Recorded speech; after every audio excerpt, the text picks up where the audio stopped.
இறையேசுவில் அன்பிற்கு பிரியமுள்ள சகோதர சகோதரிகளே, திருச்சிலுவையினுடைய மாட்சியின் விழாவை கொண்டாடுகிற இன்று திருச்சிலுவையை ஆராதனை செய்கின்றோம். திருச்சிலுவையின் வழியாக வல்லமை உண்டு என்பதை விசுவசிக்கின்றோம்.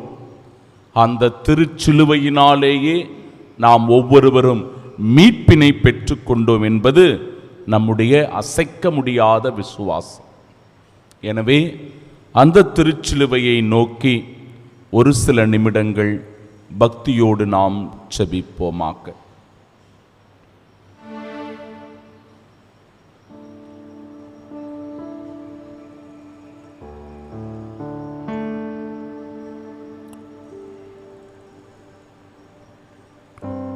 வல்லமையும் ஆற்றலும் நிறைந்த இறைவா,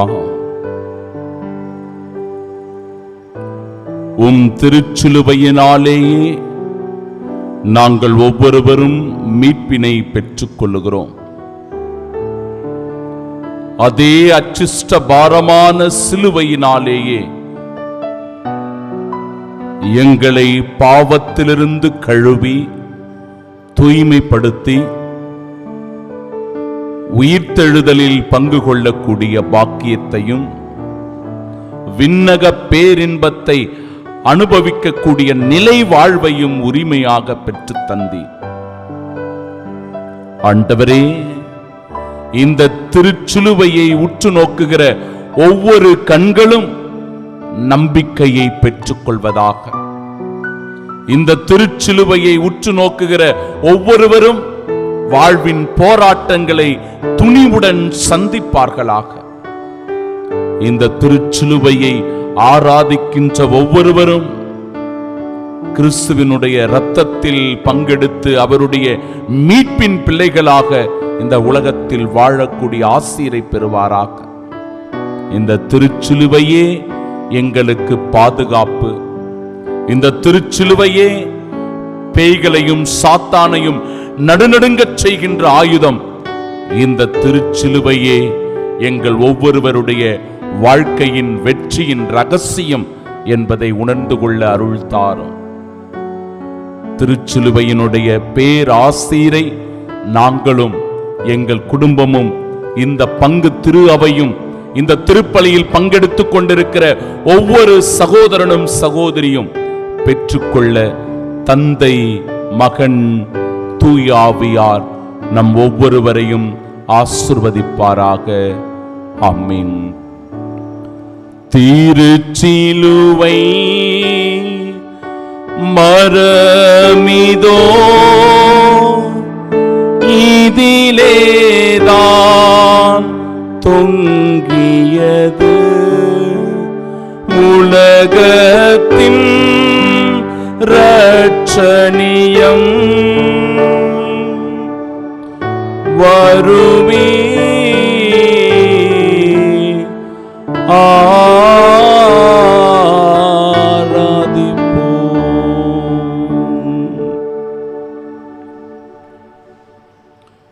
ஒன்று கொரிந்தியருக்கு எழுதிய திருமடல் 1வது அதிகாரம் 18வது இறைவார்த்தை. சிலுவையை பற்றிய செய்தி, சிலுவையை பற்றிய செய்தி அழிந்து போகின்றவர்களுக்கு மடமையே, முட்டாள்தனமானது, புரிந்து கொள்ள முடியாது.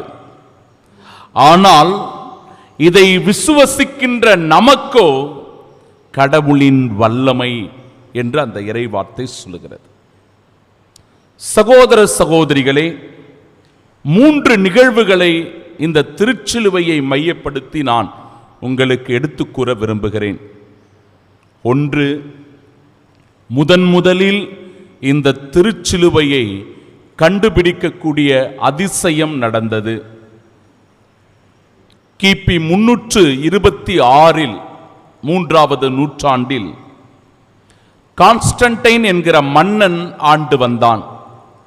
அந்த மன்னனுடைய தாயார் ஹெலனா என்பவர்கள்.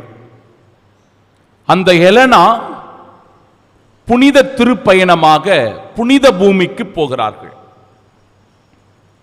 அந்த பயணத்தில் ஆண்டவர் இயேசு கிறிஸ்துவனுடைய பாடுகள், அவர் வாழ்ந்த இடங்கள் எல்லாவற்றையும் சுற்றி பார்க்கிறார்.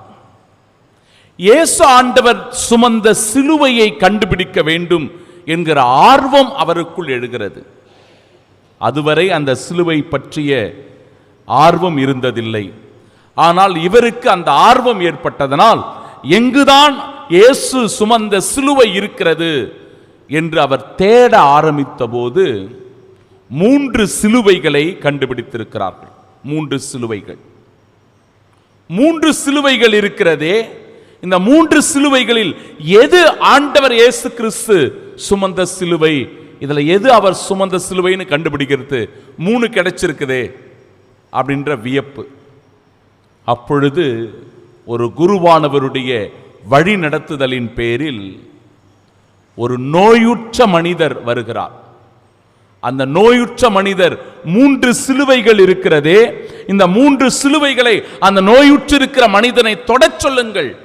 அவர் தொடுகிற போது, எந்த சிலுவையை அவர் தொடுகிறாரோ அப்பொழுது தன் உடலில் மாற்றங்கள் ஏற்பட்டு நலம் அடைகிற போது, குணம் பெறுகிற போது, அந்த சிலுவைதான் இயேசு ஆண்டவர் சுமந்த சிலுவை என்று சொல்லப்பட்ட போது, அப்படிப்பட்ட ஒரு மனிதர் அழைத்து கொண்டு வந்து சிலுவைகளை தொடுகிறார். ஆண்டவர் இயேசு கிறிஸ்து சுமந்த சிலுவையை தொடுகிற போது அவர் குணமடைகிறார். Praise the lord, praise the Lord.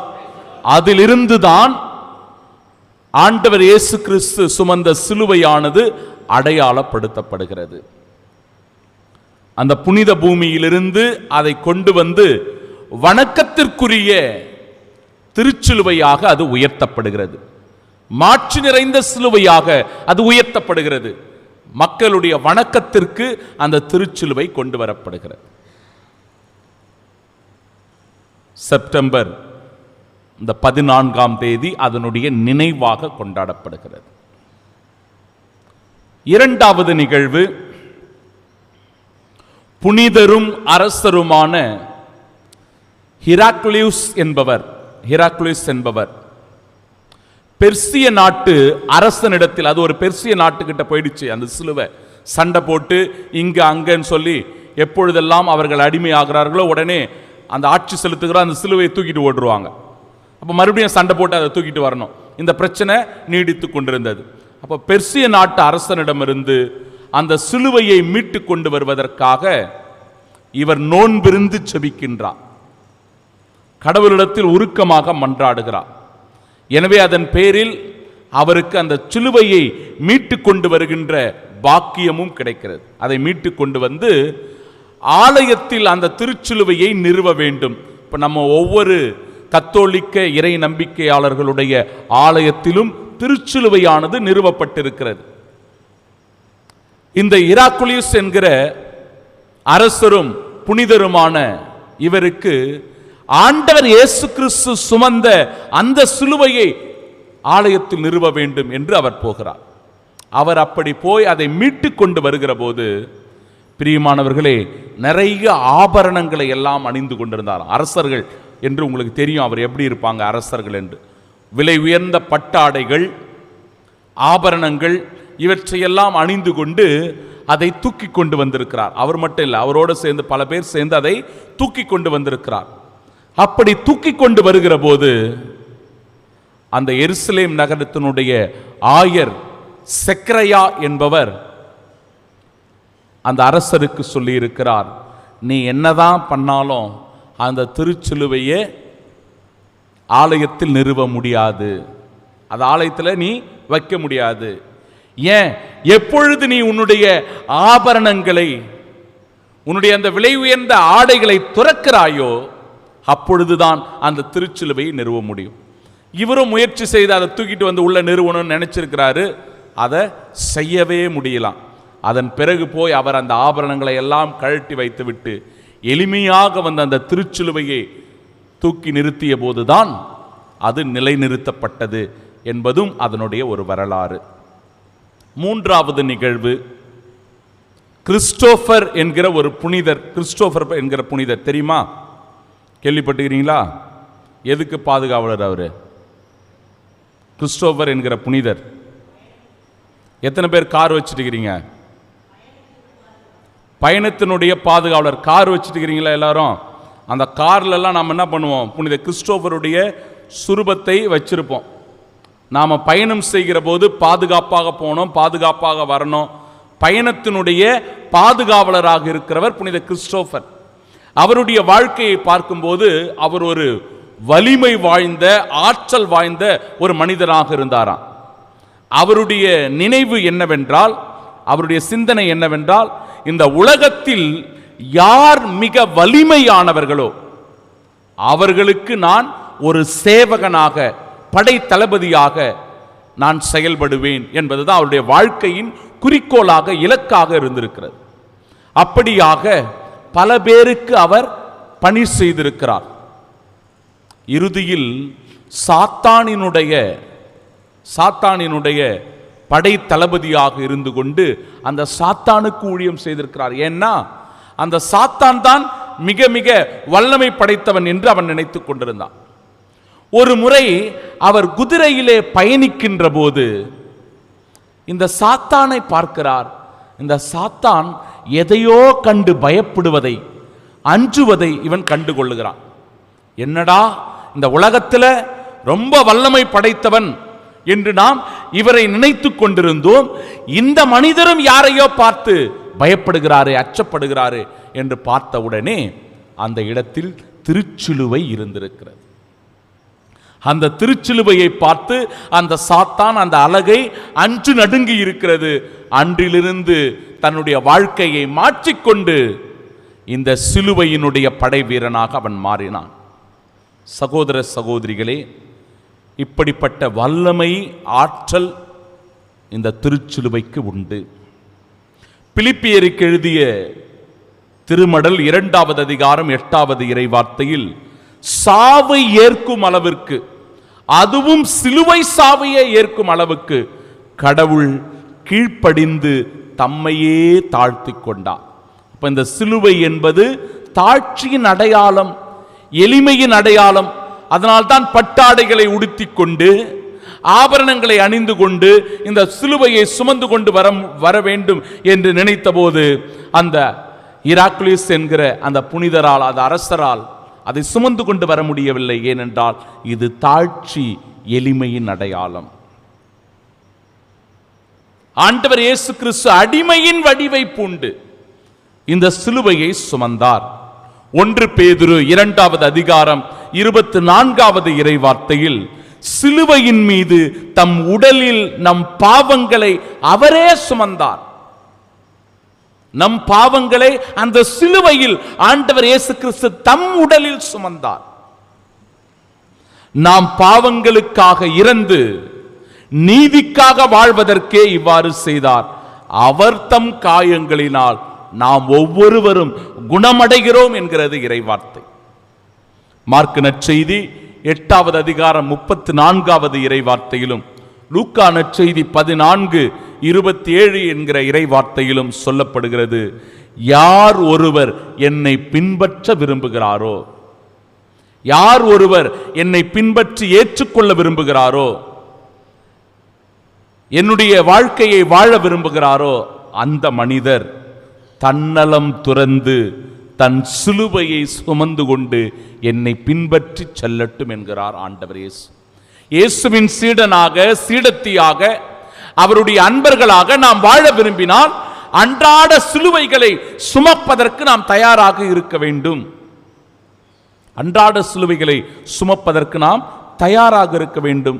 பொதுவாகவே சிலுவை என்பது எப்படி அடையாளப்படுத்தப்படுகிறது என்றால், பொதுவா இயேசு கிறிஸ்துவுக்கு முன், இயேசு கிறிஸ்துவுக்கு பின் என்று நாம் பிரிக்கலாம். கிபி, கிமுன்னு எப்படி நாம பிரிக்கிறோமோ அதுபோல இந்த சிலுவையை பற்றிய புரிதலை கூட கிறிஸ்துவுக்கு முன், கிறிஸ்துவுக்கு பின் என்று நாம் பிரித்து பார்க்கலாம். கிறிஸ்துவுக்கு முன் இந்த சிலுவை எது என்றால், அது ஒரு கொலை கருவி. ரோமானியர்கள் பயன்படுத்திய ஒரு கொலை கருவி, ஒரு குற்றவாளிக்கு கொடுக்கிற தண்டனையினுடைய அடையாள சின்னம் அது. சிலுவையில் அறையப்பட்டார்கள் என்றால் அது ஒரு அவமானத்தின் அடையாளம். எனவே இந்த சிலுவை ஒரு வாழ்க்கையின் போராட்டத்தை நமக்கு நினைவூட்டுகிறது. துன்பத்தை அது நினைவு கூறுகிறது, பாரத்தை அது நினைவு கூறுகிறது. அது ஒரு சாவு, மரணம் அல்லது கொலை கருவி இயேசுவுக்கு முன். ஆனால் ஆண்டவர் இயேசு எப்பொழுது அந்த சிலுவையை சுமப்பதற்கு தயாரானாரோ, இயேசுவினுடைய கரங்களில் எப்பொழுது அந்த சிலுவையானது பட்டதோ, அப்பொழுதே அது புனிதமடைந்தது. அது நம்பிக்கையின் சிலுவையாக மாறியது, அது உயிர்ப்பின் சிலுவையாக மாறியது, அது மீட்பின் சிலுவையாக மாறியது, அது வெற்றியின் சிலுவையாக மாறியது. அதனால்தான் கலாத்தியருக்கு எழுதிய திருமுகம் 6வது அதிகாரம் 14வது இறைவார்த்தையில் நம் ஆண்டவர் இயேசு கிறிஸ்துவின் சிலுவையை அன்றி வேறு எதை குறித்தும் நான் பெருமை பாராட்ட மாட்டேன் என்கிறார் பவுலடிகளார். திருச்சிலுவையை குறித்தே நான் பெருமை பாராட்டுவேன். நமக்கு பெருமை இந்த சிலுவையில தான் இருக்குது. ஆனால் நம்ம பெருமை இப்போ எப்படி மாறிப்போய் இருக்கிறது என்றால், இந்த சிலுவை என்பது ஃபேஷனாக மாறிப்போய் இருக்கிறது. ஃபேஷன் எப்படி? காதில் போட்டுக்கிறது சிலுவையை, மூக்கில் போட்டுக்கிறது சிலுவையை, கழுத்தில் போட்டுக்கிறது சிலுவையை, தொப்புள்ள போட்டுக்கிறது. கொடுமை, கொடுமை, அவமானம். இன்றைக்கு இருக்கின்ற இந்த நாகரிக உலகில், இந்த நவீன உலகில், இந்த மாடர்ன் வேர்ல்டில் இந்த சிலுவையை எந்த அளவிற்கெல்லாம் இன்றைக்கு இருக்கிறவர்கள் அவமானப்படுத்த முடியுமோ அப்படி செய்து கொண்டிருக்கிறார்கள். ஒரு ஃபேஷன் பொருளாக மாறிவிட்டது. சிலுவை என்பது ஃபேஷன் பொருள் அல்ல என் அன்பு சகோதர சகோதரிகளே. அது ஒரு ஃபேஷன் அடையாளம் அல்ல, அது ஒரு பேஷன் அடையாளம். பேஷன் என்பது இயேசுவின் பாடுகள், அவருடைய துன்பம்.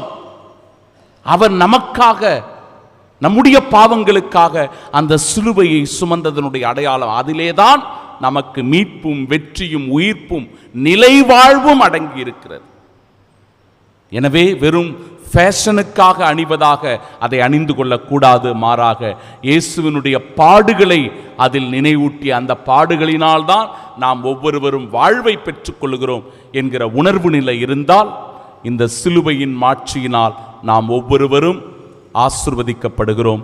இயேசுவின் திருச்சிலுவை மகிமை நம் ஒவ்வொருவருக்கும் வாழ்வு கொடுப்பதாக. தந்தை, மகன், தூய ஆவியானவர் நம்மை ஆசீர்வதிப்பாராக. ஆமென்.